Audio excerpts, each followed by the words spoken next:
Hey guys, and welcome back to my channel. Special guest. Oh, this is like fourth appearance in 4 videos. 4 times in a row, you Special guys. guest. Welcome back to my channel. Featuring Emma Hill. Right, so basically you guys have been waiting for this video because we have decided that we're going to share with you guys we're going to answer lots of the most popular FAQs that you've been asking us with regards to our recent road trip, little adventure around Canada. So that's what we're going to do, hopefully answer lots of your questions and sort some things out. And of course, you guys have got the vlogs to refer back to as well if you haven't already caught those, and my Insta stories, which I've got 2 highlights saved on Instagram. We're definitely not going to be able to answer them all. Oh no, we're not. So lots. Yeah. So if they've got any more, we yeah, don't answer. if you have any more questions that we're not answering in today's video and that the vlogs haven't answered, then of course do leave them down in the comment section below. But I'm going to get one little official bit out of the way. This is just a little disclaimer. I've mentioned this all across my Instagram, and of course it was written in the vlog's description boxes. This was not a sponsored trip. It was not a press trip. We paid for this. We paid for everything. Sponsored by me. Yeah, sponsored by us. I've done all the driving, so I should get credit. Yeah, that is true. You did all the driving. Oh, I drove a little bit. Yeah, a tiny bit. Come on. So, yes, okay, right. So not sponsored. I will crack on. We're going to do this. We're going to sort of alternate the questions because we feel that some of the questions are more relevant to like a specific one of us. So first question I'm going to ask you is, was this your first time in Canada? But I think when they say, was it your first time, was it our first time in Canada? Well, it's the same answer, isn't it? It is, yeah. So, no, it wasn't. So this is our third time? Well, technically 4th? Well, it depends if you count Toronto and Montreal as 2, because we started and ended journeys. Yeah. Oh, that's true. Yeah, so technically it would be But 5. 3 places. We've been to 3 places. So Toronto first, Yeah. Montreal second, Yeah. and now Alberta, where we've done the Rockies and obviously done Banff and Jasper. But Lake when we Louise. were in Toronto, we drove up to Algonquin, which is not, I just feel like that's a bit more of a national That was a bit park. outside, yeah. It's not a city. We so spent we did the night, didn't we? Yeah, we did do like a little bit of a national park before we went here. But we are thinking about doing, because lots of you have asked like over Q&A videos before about our honeymoon. Yes. So we think about doing like a dedicated video because it was such a massive trip. It was almost 6 weeks throughout the US. We started in Toronto, ended in Toronto, but we drove. What did we go through? We worked out 20 states. More than that, I think. Was it more than that? Yeah. We went via San Francisco and New Orleans, just to give you like a scale. A kind of rough how you would draw on a map. It was epic. Yeah. So yeah, we were thinking of doing a video for those of you, because it was years ago. It was 3 years ago, back in September. Yep. Oh, August, September. So if you guys want to see like another video kind of similar to this, where we show you guys some pictures if you weren't following us way back then again, let us know down in the comments below. Just some more hints and tips if you're planning on like a big road trip. Yeah. This is our third big road trip. Yeah. 4th, including like a mini one where we went from LA to San Diego. Yeah. So yeah, so no, it's not our first time. 3 times. Right, question number 2. What made you want to visit Alberta specifically? Got asked this question a lot, and I was actually really surprised to get asked this question because I spend, admittedly, a lot of time on Instagram and a lot of time on Pinterest as well. Pinterest is my other social media weakness. And I have seen Alberta and like the main kind of places, Lake Louise, Moraine Lake, thanks to Peter McKinnon, who is my YouTube crush. I see these places pop up all the time on social media. And so for me, it was kind of like, well, I think for both of us, we just saw these places.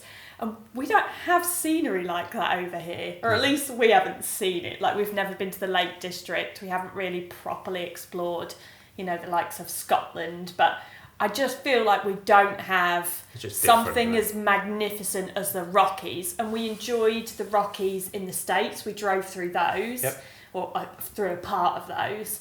And yeah, it just, social media, folks, it worked a charm on us. And we love Canada. We love Canada, love the people, love the food. And we'd only ever done East Coast. Yeah, we'd only done East Coast, as we just mentioned in the question before. So we wanted to kind of do, and I think we would happily continue exploring other parts of Canada. Yeah, Vancouver's on the list already. Yeah, Vancouver's on the list, and they call it BC, British Columbia, to do a little bit more of the Rockies, but the other side. Right, did you plan this trip yourself, or did you get a travel agent to do it? Was it a package trip?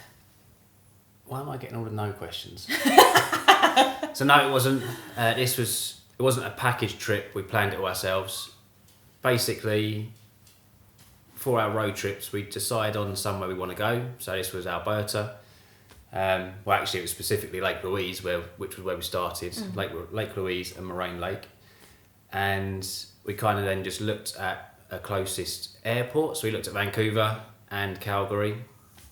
Vancouver just seemed a little bit further away. It's like a 4.5 hour journey, I think, by car, which takes like quite a lot out of your trip if you're going to a specific area. So if it was Vancouver and that area, obviously that's perfect. But Calgary is only an hour from Banff, so we decided to fly into there. And then we basically just picked spots. So we knew we wanted to do Banff, we knew we wanted to do Jasper as well. So we picked the 3 main areas we wanted to stay. And then basically just winged it day by day. Yeah, I mean, we do a little bit of research like before we go. So as I've already said, I use Pinterest a lot. And so we did spend one evening, remember I just tapped Banff, Jasper, and we made like a little a pin board with lots of places that we wanted to go and see. Just like, they might have been like specific photo locations that just looked really amazing. There might have been specific lakes. Yeah, lots of different things, wasn't it? Things to eat, activities. Stuff you guys have recommended, so the gondola and bits like that. Yeah, loads of you guys recommended the gondola. Thanks for that, FYI. I really enjoyed it. So it's basically just somewhere we wanted to see, but we wanted to make the most of it whilst we was there. And we find that being able to drive just gives you that freedom of where you want to go. Yeah. So we didn't get to do a hot spring. We didn't get to do the caves and the basin in Banff. And there's a few other little bits. We didn't do the gondola in Jasper, I think. So there's a few other little bits we didn't get to do. These are all... Oh, are they? Yeah. Sorry, these are already questions. Yeah. So I'll stop there. So we just plan it by picking the location, and then the areas around we just explore. Yeah, and it's easier to just plan it all ourselves because then it is fully tailored to us. Yeah, for us, I think the road trips are always about freedom of doing exactly what we want to do, and we don't like being tied into being in a specific place at like a specific time, do we? Right, next question. Ooh, interesting. How much did it cost? And lots of you guys asked this question actually. And no, we don't mind being asked how much it cost. We did roughly work it out, didn't we? I mean, I think it comes with a bit of a caveat. It does come with a caveat. It could be a lot more expensive, or it could be a lot cheaper. Yes. Just depends on what you do. Yeah. So, lots of people actually asked us, did we have a budget? I don't think, if I'm being really honest, I don't think we set ourselves a specific budget and said we're not going to go over this.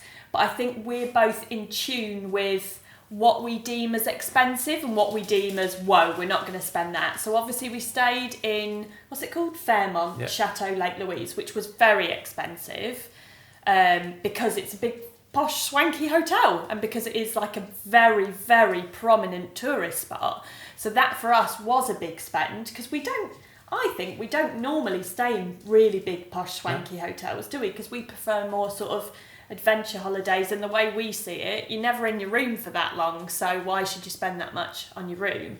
But for us that was a big spend because that was a special night for us. It was our wedding anniversary and it's just such a beautiful hotel. We wanted to stay there, but then lots of the other places we stayed were not as expensive. So yeah, I think it can be done, super lavishly and can be done at the top end of a budget, and it could be done by camping, and you could just... Yeah, we met people and we spoke to people at camping. They done it like it was a more thrifty way of going and back to nature, and it was like cooking on campfires and stuff every night. Yeah. Whereas we ate out at restaurants. Yes. Yeah. Restaurants. If you've seen the vlogs, you know they're not restaurants. They're just sports bars with burgers. Yeah. But then you could also go to places like at Lake Louise, which the Lake View restaurant Yeah. was a little bit more expensive, but Yes. you're paying for where you're eating, Yeah. basically. Yeah. But I think what you guys are asking is this a really expensive trip? And I think what we're trying to say is, whatever your budget, I mean, obviously it depends where you live in the world, because flights are going to depend on that. But there is a way to do it in a more affordable way, and there is a way to do it in a more lavish way. But to answer your very specific question, we roughly worked it out as £4,700. And again, like Simon says, we ate out at restaurants rather than, like taking packed lunches and stuff. Some things were more expensive than others. The tea rooms we found were quite expensive. I think so. I personally think, but then it's because you've just hiked 4 hours or and 2 the hours. people lived up there. And the people live up there. So it's fascinating, but obviously they are going to charge a premium for a cup of tea and a brownie. If you take our flights were 2,000. Yes. So that's 1,000 Okay, each. so there you go. That's kind of a bit already more cuts of it in a half. price breakdown. You take Fairmont out of it, which was 600 or 700 for the night. Yeah. Which is a lot of money. Yeah. That then cuts it down. So actually the stuff we spent when we were there was very minimal, yes. really. Yeah. And that includes everything. That included the gondola, which was a little bit more of an expensive price. Mm-hmm. All of our eating out, all of our petrol, the car, all the other hotels. So like the hotel we stayed in, cabins. Yeah. So the cabin that we stayed in for 2 nights at Storm Lodge was cheaper than the 1 night at the Fairmont. Yeah. So it just depends on what we looked at RVs because we're really interested in doing an RV next time. Yeah, we would still like to do that because it looks like so much fun. Yeah, and that would, again, we looked at online and got a price, and we heard other people who had one that was renting, and depends on where you come from, the price varied and how long you have it, obviously price varied. So yeah, I don't think it was an expensive trip. No. If you take out the key elements that we had to buy, such as flights to get there. Yeah, yes, good. Okay, how far in advance did you book this trip? You booked the flights, didn't you? Yeah, so we kind of just answered, did I say we booked them a year in advance? I don't know. So we booked the flights roughly a year, like 10, 11 months in advance. Yeah, which we've since learnt a bit of a valuable lesson actually, because when was it? Back in summer, maybe August, we thought, it would be nice. We booked premium economy just because we're both quite tall, I have very long legs, so it's nice to have a little bit of extra leg room because you're not always guaranteed to get the emergency seats where you've got like no one sat in front of you. So we did book premium economy, and then we thought it'd be nice if we could get an upgrade to business. So we tried ringing to get an upgrade, and actually the prices that were displayed on the British Airways site were cheaper at that time in August for our flight to buy a business ticket, like from scratch, than they were for a premium economy, than what we paid. But because airlines are just tricky business, we couldn't actually upgrade for the difference. They were charging us, what was it, like crazy, the original price to upgrade to a business, so we didn't. So we've kind of learnt our lesson that maybe with flights, if we want to treat ourselves to business and get them for a really good deal, we might leave it until a little bit last minute. Yeah. I mean, it's just pros and cons, isn't it? If you book in advance, at least you know you've got you've X got amount, and it might go up. You never know. And obviously for us, things are a little bit different because we are self-employed. We're a bit more fully flexible, whereas obviously lots of you guys will be using your annual leave and holiday, etc., etc. Yeah. So I booked it about 10 months in advance. And other stuff was a few months. So some hotels were a few months. I think if you're going to like the Banff Hotel, we tried to book in at the Fairmont. Any of the Fairmonts, basically. I think Jasper, Lake Louise and Banff, I'd probably book them a couple of months at least in advance. The cabins as well, we need to book a couple of months. The cabins, yeah. Storm Lodge, which are like the proper authentic log cabins. I would book them in advance because there's not many of them on the little site, is there? No. So between 10 months and a few months before, and we left there was only 2 nights that we left that we actually booked whilst on the trip. Yeah, and we didn't struggle, because I know that's been another little question, we didn't struggle to get that accommodation either. No. So you're not left, rendered homeless. Right, next question is it expensive in Canada? Kind of already sort of touched on that a little bit. Yeah. I personally don't think it is expensive. I mean, we've got quite a good exchange rate at the moment. As Yes. Well. So it depends on where you're from, what your exchange rate is, and what you're used to paying. Yeah. So, same as what we said earlier, you could go out and spend loads of money on a meal, whereas actually we just are burgers and chips kind of people. Yeah. Chicken wings or whatever. Yeah. So it's not, we don't go for that premium. Yes. Even in Lake Louise, I didn't think the restaurant was extortionate. No. I thought it was more expensive in other places. Yeah, but we had that but it view. wasn't crazy expensive don't think for so. where we were in terms of location. And we even both commented as well on, we went into the restaurant at the top, we went into the proper, what's it called? Sky Bistro. Like a proper restaurant, not just a buffet, it was like a sit down restaurant, Sky Bistro. Yeah, no, I'm talking about Sky Bistro. At Banff. Yeah, on the gondola. Well, it's not on the gondola, but once you get off on the top of Sulphur Mountain. And actually, when we sat down and we looked at the prices, the first thing you said was, well, for where we are, we're at the top of Sulphur Mountain. We've gone in the nicest out of all of the restaurants, the proper sit-down one, sat right next to the window, overlooking all these mountains. And it wasn't, I don't think it was very expensive. It wasn't much different to when we've eaten in some of the towns. Yeah. So, yeah, I would say no. We personally don't think it's expensive. Right, next question is very specific. How many miles did you actually drive? So, I'm glad you've got it written down because I've got no idea. Because you forgot. Yeah. You actually worked this out, roughly. Roughly about 1,200, so 1,200. But that's over 8 days. Mm-hmm. And this is probably the shortest road trip we've done. Oh yeah, this is by far the shortest road trip we've done. So, I mean, over 8 days, that's what? Less than that. 100 and something miles a day? 150, 160 miles a day? Mm-hmm. If that, give or take a bit. So not really very much. I think the longest we drove for was between Lake Louise and Jasper. But we stop quite regularly. If you've seen the videos, you'll see that we stop at lookout points and we stop and do a little hike and then we'll stop and get food. Yeah. So even if you're doing a 3 or 4 hour journey, you break that down into little segments, and the longest that you're actually driving for is hour and a half. Yeah, because some of you were saying, oh, how do you sort of kill the time in the car when you're driving? This isn't a long road trip. I know it's difficult to gauge when you look on a map, but actually the sort of, if you're doing Banff to Jasper and that's the max you're doing, that is the longest sort of stint you're going to do, or Lake Louise, isn't it, to Jasper, if you were going to go from that route.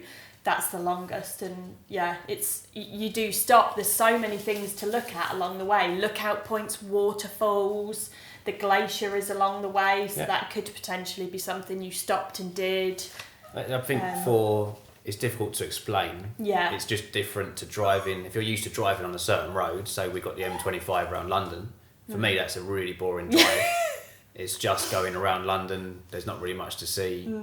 But other people that will come will do that drive just because they want to see the countryside and they want to see whatever the road's got to offer. To us it's boring, but then we go to Canada or somewhere else. The Canadians that live in the Rockies will find that drive boring because they're just used to it, whereas we aren't, and we get to see mountains and the forests and the wildlife and everything else. Yeah. And it's just like, it's something that we're not used to, so it's really exciting. And you could literally drive that whole drive without stopping if you didn't want to, and then stop on the way back or whatever. Yeah. And you would be occupied from all the stuff that you're seeing. Yeah. Not that, obviously keep your eyes on the road, but you still just see it's a different road, a different feel, it's different cars, it's different. Yeah. Right, so the next question is, what was your route? So I'm going to put like a more defined itinerary in the description box of this video so that you guys can see kind of what we did. You can see that essentially from the vlogs and definitely by my Instagram story highlights, but for anyone that wants it physically written down so that they can see kind of day by day and like the roads and stuff. But one thing I think we will say is it's essentially just one road, isn't it? I mean, there's one road that goes through the Rockies, but then you've got all the little places that are off. Yeah, so there's one road from Calgary into the Rockies. Yeah. And then there's one road from Lake Louise up to Jasper. Yeah, so actually when you're planning your route, there's not essentially that much to plan. We just got a car that had sat-nav in it. Obviously you would have seen our beast of a Jeep. And so long as you've got that, you're good to go, aren't you? You can just pop in your destination, as we've already mentioned. When you're driving along the road, even if you haven't planned we never planned anything to do from Lake Louise to Jasper, but we came across all this stuff because that is the beauty of a road trip. It's seeing the stuff that you haven't planned, and I think that's often what we enjoy most about our road trips. Part of the adventure, isn't it? Yeah, it is part of the adventure. Like, not knowing everything you're going to see and not expecting, and that's when you kind of get like taken aback by some of the stuff you see because you weren't expecting to. Yeah, that's why we left the two. So we had hotels booked because we knew we had to get the log cabins and Fairmont, etc. booked up. Mm-hmm. But we left 2 days without booking anything for hotels because we didn't know at that point whether we'd want to go out into more of a town, so like Edmonton or somewhere. Yeah. But as it worked out, we just wanted to stay in the national parks. We wanted to stay in Jasper a bit longer, didn't we? Because we liked it. So one night we stayed in Jasper, one night we stayed in Banff. Yeah. And we just literally booked that as and when, because it gives you that freedom. Mm-hmm. As it turns out, the second place, Takara Lodge in Jasper, was really, really nice. Yeah. The first log fire. And the Moose Hotel, which you would have seen both of them anyway. Yeah. Right, next question. Did you have enough time? Would you do longer? I think, is this one now for you? I think I answered the route one. So, yes. We haven't spoken about this, and I'm actually quite interested to hear what you think. I'd say it was enough time. Yeah. I feel like you have a but. No, it's enough time, but it's left me wanting to go back. Yes. Okay, So, I feel the same, yeah. I wouldn't have wanted to do... Because there's stuff I mentioned earlier that I wanted to do, we didn't get to do. We didn't get to do the glacier, the cave, the basin, some of the walks, some of the gondolas, lots of other little bits that you probably could have fit into another 2 or 3 days. Mm-hmm. But I'd prefer to go back in a couple of years' time, at a different time of year, for the same or a similar amount of time, 7 or 8 days, where you could fit that in, the other bits you haven't done, but also stay at some different places. Yeah. Like go back to Lake Louise, but try one of different hotels there. Yeah. And so instead of staying at Fairmont at Lake Louise, stay at the Fairmont in Banff. Yeah. And that kind of stuff. So I'd say it also depends on how long, what you're used to. So our first road trip, our mini one, was literally 4 or 5 days. Yeah. Then we done a massive, almost 6-week one. Yeah. And so after doing that, anything seems like fairly easy to do because we're only doing a week or 2 weeks at a time. Yeah, that's true. So for me it was the perfect amount of time really, and we saw and done everything that we like the key we really things, wanted to do. Yeah. But it's left enough to go back to do more when we get back. And who doesn't love an excuse to go back? Okay, next question. We've kind of already, I think we've talked a little bit about this, but what is the best time of year to do this trip? Well, as you'll be able to tell, this is the first time we've ever done this trip, so we can only tell you how much we enjoyed it at this time of year. Just having spoken to some locals and some other people that have done the trip and that kind of thing, a lot of them say summer is very busy. We saw some guy in like a clothing store that said they have 5 million visitors or something, was it? Yeah. In the summer, and that's crazy. Like that for me would probably be a bit too busy. And I also wouldn't particularly enjoy hiking as much in the height of summer. Depends how hot it was. Yeah, it depends how hot it was. I mean, it is always a little bit cooler in the mountains just because that is the climate of mountains. But I personally, just from the little snippets we've heard from other people, if I had to advise anyone, which I think is what people are asking, when would we suggest going? I would definitely, hands down, say the time that we've just gone. Because we were right at the end of the season, so you miss the summer rush and you get there just in time before, well, we literally just caught the first snippet of the first snow, didn't we? The first snowfall, which actually ended up melting and now everything's back open again. But I feel like we caught the perfect time. Yeah, I couldn't have asked for better. And Moraine Lake closed 2 weeks after we left. Yeah. So it's right at the end of the season where stuff is still open, but it's starting to close down. Everything is starting to shut down because, of course, a lot of their staff are seasonal. So they're all going to be going back to, I don't know, uni or wherever they come from.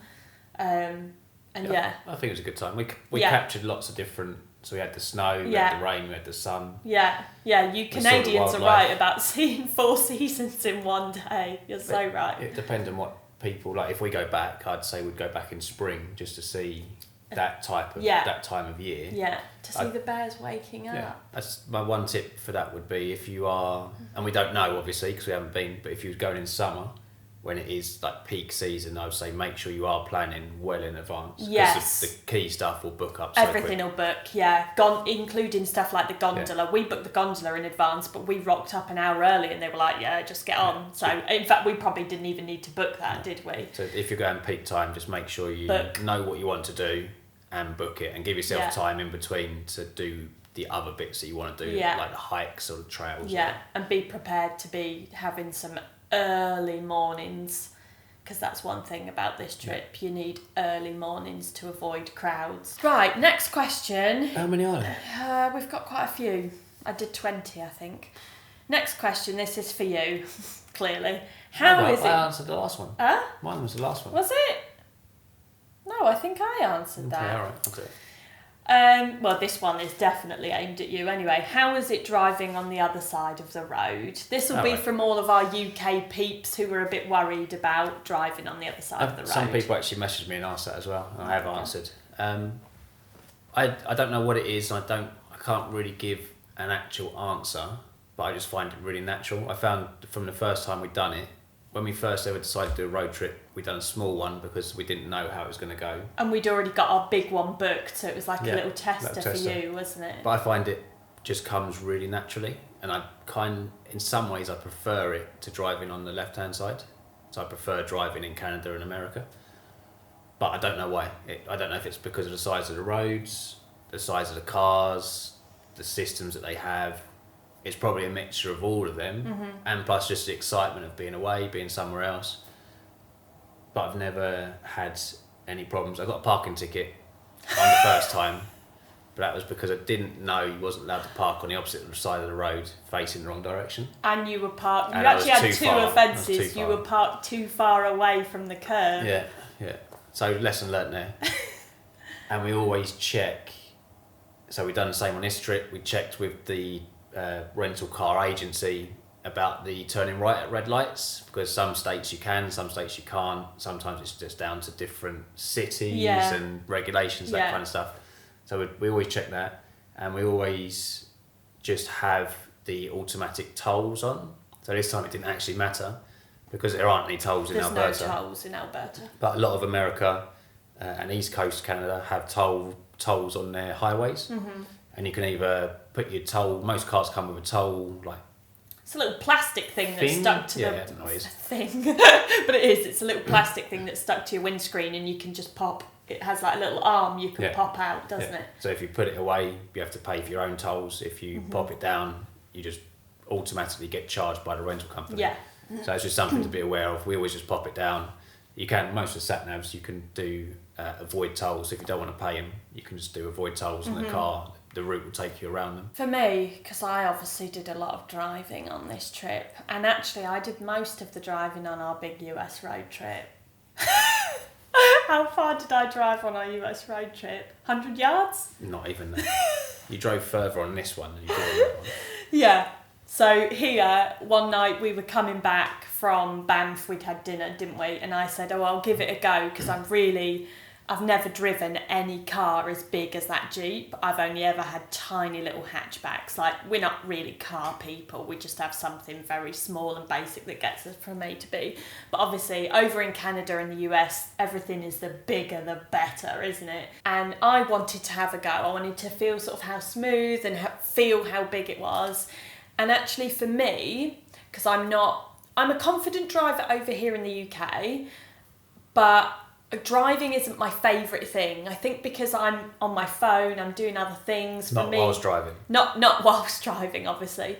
But I just feel like I'd rather be doing other things. That's why he drives most of the time. So the same kind of applies whilst we're in another country. But admittedly, I don't particularly feel that confident just because I am so used to driving on this side of the road. And also for me, it's not so much the side of the road that's a bother, it's actually the fact that the steering wheel is in the other side of the car. And I say that to you, don't I? It's not the side of the road that's the issue, it's the fact that the steering wheel is also essentially in what we would class as a passenger seat, and I'm not used to that. That to me just feels, it's a different form of spatial awareness. I think if I had to drive, I would soon get used to it. And the tiny bit of driving that I did that night, we come back from our dinner in Banff, when I drove up to...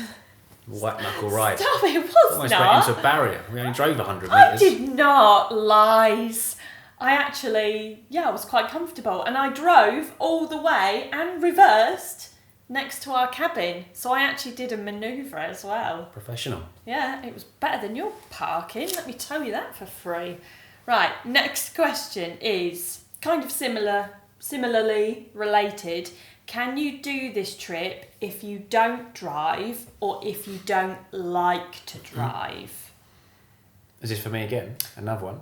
Oh, sorry, no, I'm just kind of, it's kind of for both of us. I think we should be honest though. Well, yeah, you can do this trip. Yeah. We saw ample amounts of private coach trips. Coaches. And like local, I think it was called Brewster's Tours or Yeah. something. It's like a travel company whilst you're there that you can book on and just do tours of certain areas. And there was obviously others that were private that had flown in with a tour company and were having their actual tour going from A to B or wherever they're going. I'd say you can do it, but for me, it just takes out all the excitement. Yeah, and you lose, I feel like you lose your freedom as such, because everything's planned. Now, I understand that there's going to be some of you out there that need that kind of routine and structure to a trip, and you need that sort of certainty. I totally get that.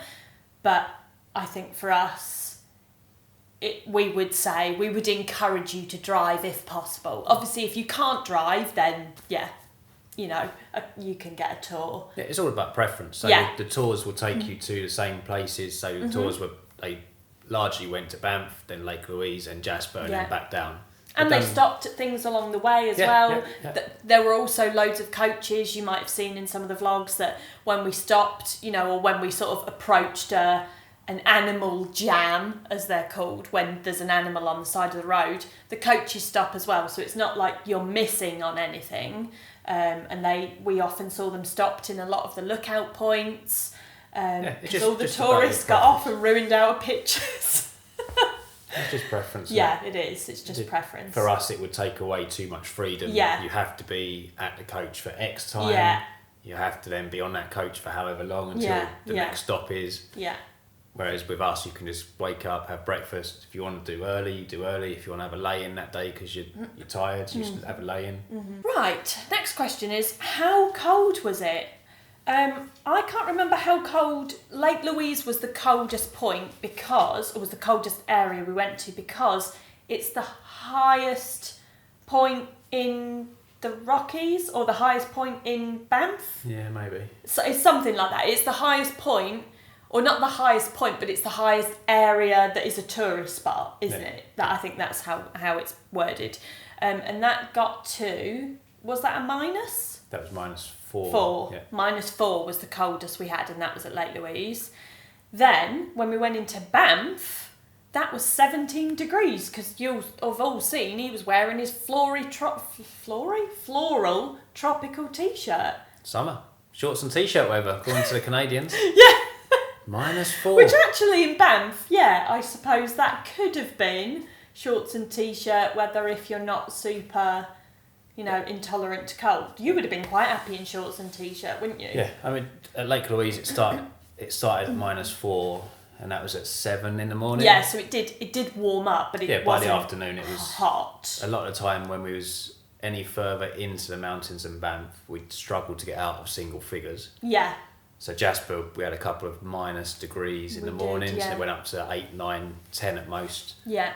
Whereas when you come back down to Banff was double digits the whole time, like 15, 16, 17 at the lowest. Yeah. It was nice and warm, in my opinion. You were still a bit chilly. Still a little bit chilly, but there's a bit of a variation. I think there's lots of people who were suggesting just pack layers, because then if you've got layers on, you're warm enough when you're cooler in the areas like Lake Louise, because you do a lot in a day.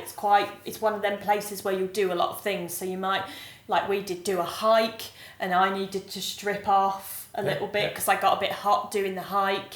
But then also you might be sitting down at the tea house or whatever, and you need to put your layers back on because it is a bit nippy. But then if you were to drive down to Banff, you'd probably need to strip off some more of your layers because it was a bit warmer there, because everything is in relative close vicinity, isn't it? You know, aside from Jasper, which, you know, you would go and do that separately. Next question is, how many animals did you see? I think this question is from two different kinds of people. It's from the kinds of people like us who love animals and are desperate to see them in the wild in a safe way. We can't reiterate that enough. But then I think there's other people, and I've had a lot of these, who are petrified of seeing a bear.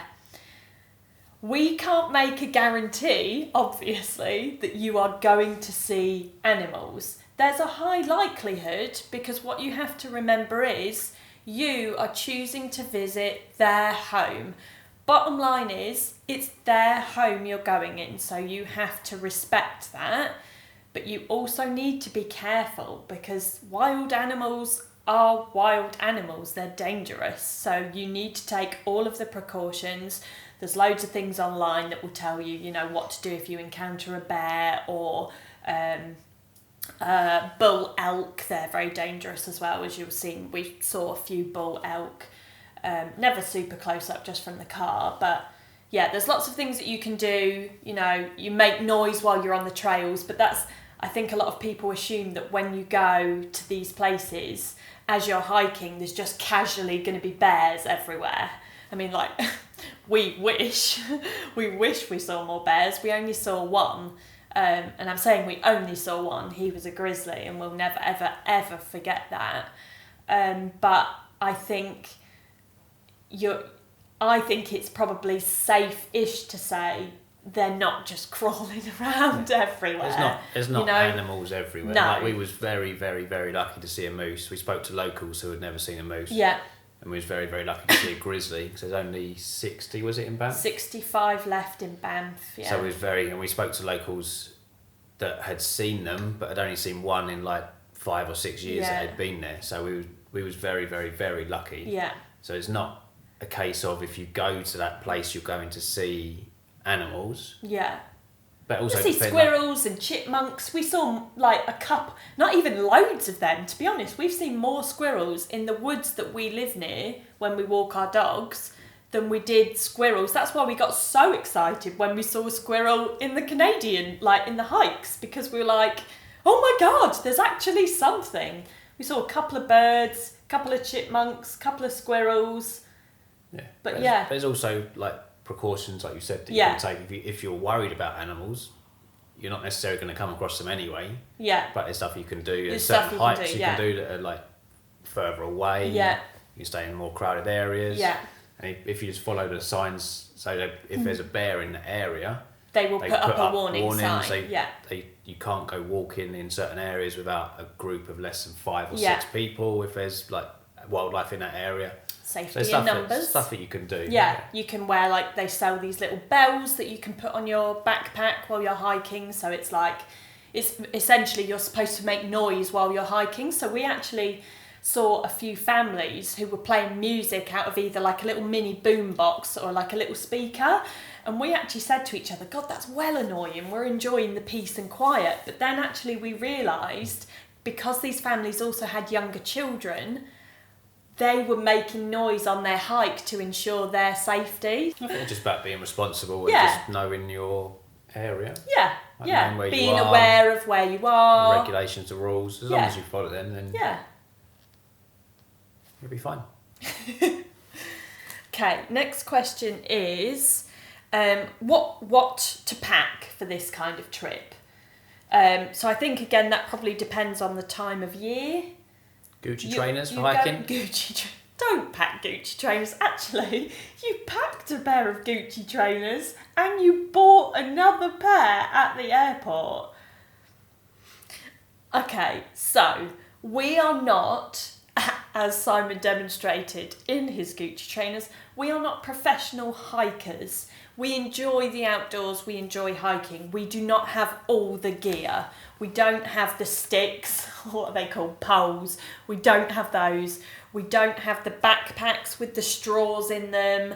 Like, we don't have waterproof gear. You know, if you have all that stuff, great. But I'm going to be a bit bold and say you do not need it. Comfortable shoes, yes. You do not have hiking boots, and you didn't struggle, did you? We didn't, but we didn't do any. So on this trip, I wouldn't say we've done anything extensive for like no real long hikes. But we've done hikes before that have been 9-10 hours. Yes. And we've done them in Converse. And we've done them in I did one in Algonquin, 9 hours in a pair of Converse, and my feet were sore, but nothing other than like sore. I had no blisters or, you know, I was still alive, you know. I assume it's probably just depends on what you're comfortable in. It does. It depends what you're comfortable in. But I think you don't need to go and specifically buy loads of outdoorsy gear, I think is what we're trying to say. Take the advice of the Canadians. Pack your layers. A sensible choice of footwear. Like I had those Marks and Spencer's hiking boots.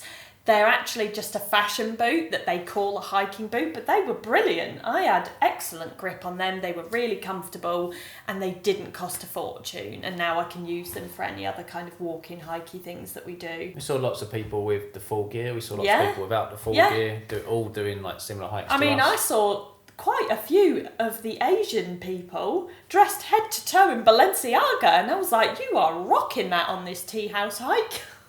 So whatever floats your boat. Next question is, how remote was it? And most of you actually sent this question after you saw us staying in Storm Lodge, because I put up that picture that was the sign that said no cell phone service for, what was it, 150, 160 kilometres. And those cabins had no Wi-Fi, they have no plug sockets, they have electric lights, and there is an electric heater as well as the log open fire. But there's no plug sockets to charge anything. We got a little bit of phone signal there, didn't we? Yeah. But there were long periods of time, especially on the drive from Lake Louise to Jasper, where I had no phone signal whatsoever. That was the only time. So I think people are kind of asking in terms of safety and security. We obviously didn't struggle. It didn't bother us. Did you feel safe? I felt totally safe. Not at any time in Canada have I ever felt unsafe. No. And I think a lot of people in that area are doing similar road trips, either by RVs, coach, self-drive, whatever it might be. And the only example I can give is not relevant to this trip, but when we was in Nevada, in Death Valley. Oh yeah.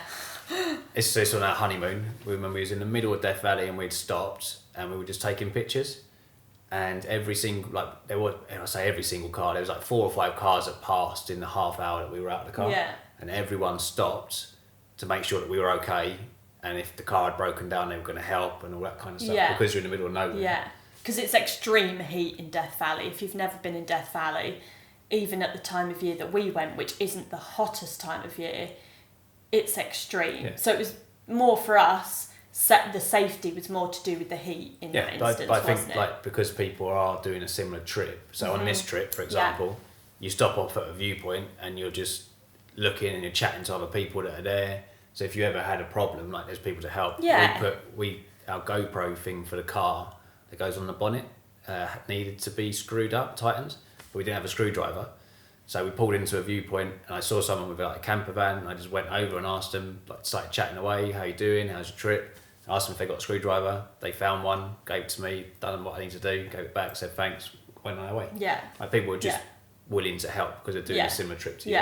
Yeah. Even when we stayed in Storm Lodge for the first night. That was the most remote place. So there's nothing else around for quite a way. Yeah.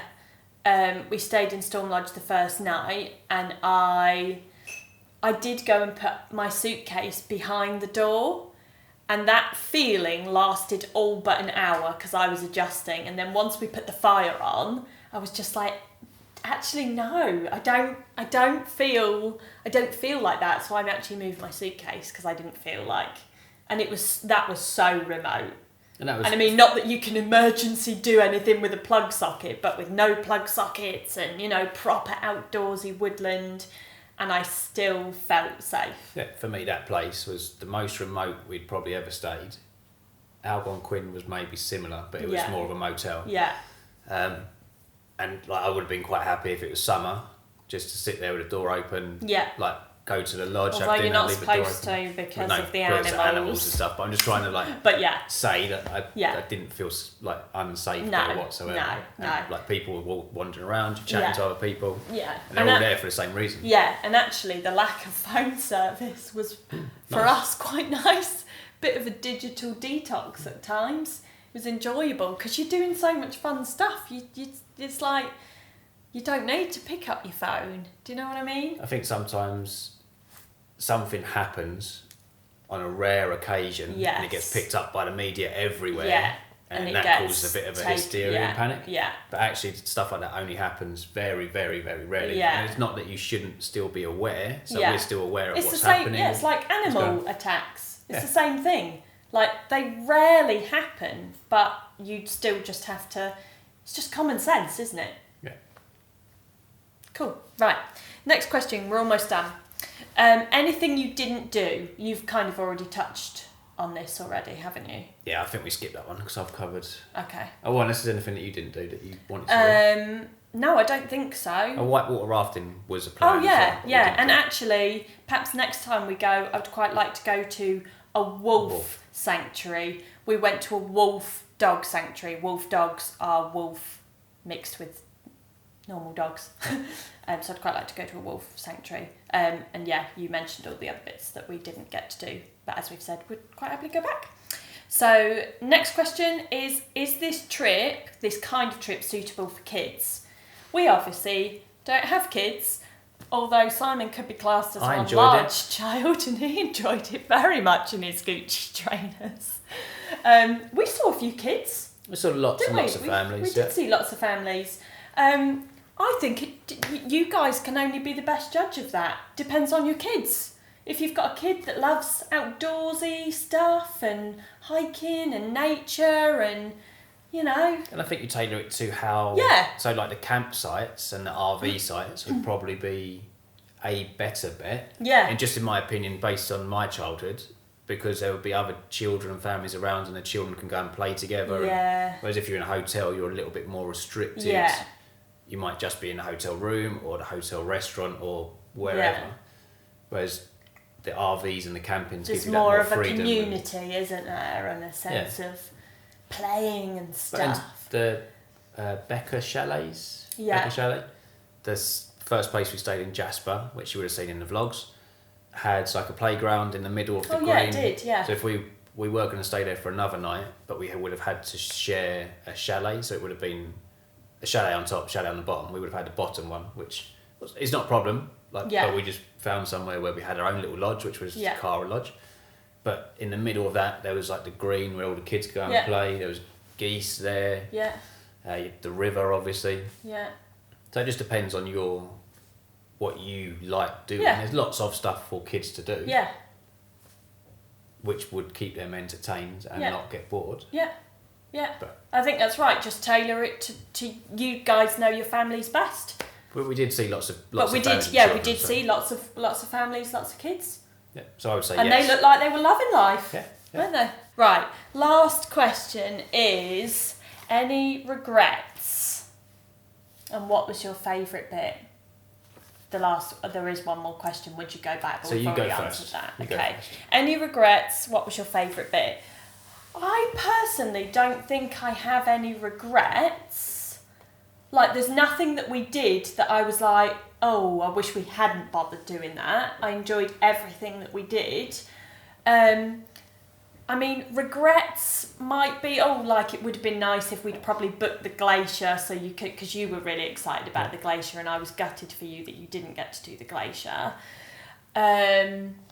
But other than that, but then that gives us a reason to go back. So I don't regret it because it gives us one other excuse to go back and do like another adventure trip. So I wouldn't say that I regretted anything. And I think, what was your favourite bit? Well, I mean, that I think is quite obvious. And it was definitely, well, there was the two favourite bits, and actually they were both the same area. So number one was seeing our bear, Chateau, who that's what we named him. And we saw him just outside of Chateau Lake, like on the main road.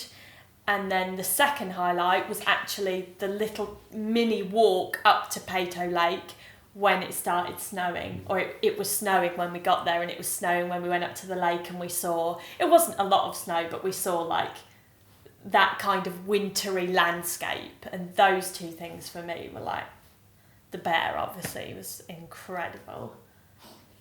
That was your... So my favourite... Do you have any regrets? I do regrets first. No, I don't think I have any regrets either. Okay. If we had just put a little bit more planning in, we may have got into Banff Hotel. Oh, Fairmont, yeah. But then But again, we can problem, go back, yeah. So no regrets. Oh, and the Wolf Dog Sanctuary. Oh, yes, that, we could have got the couple of interactive tour.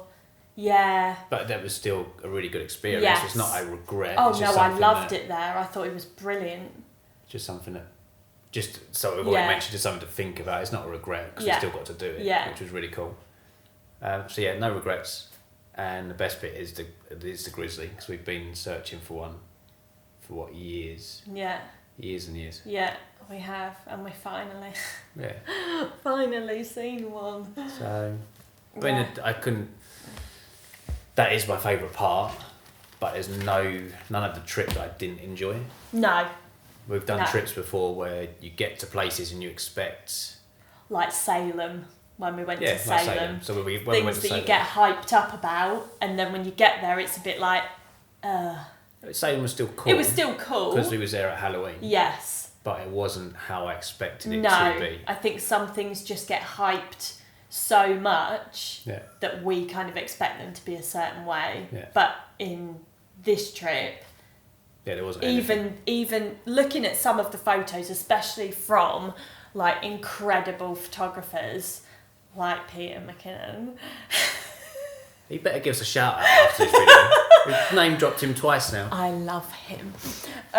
So even seeing like incredible photography of some of these places, sometimes you think, oh, is it going to live up? Has it just been really over edited? Are the lakes going to be that blue?